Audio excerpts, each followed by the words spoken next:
বাবা তো বাবা, এরকমই হয়।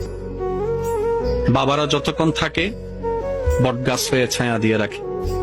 আজকে একটা কথা মনে রাখবেন, আবদার করে বলে যায় আপনাদেরকে, বাবা, বড় ভাই, স্বামী আল্লাহর দেওয়া এক একটা নিয়ামতময় অভিভাবক।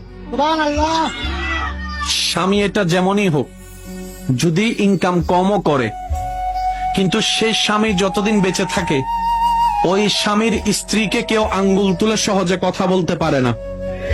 বাবার ইনকাম কম থাকলেও ওই বাবা যতদিন বেঁচে থাকে সন্তানদেরকে কেউ আঙ্গুল তুলে কথা বলতে পারে না।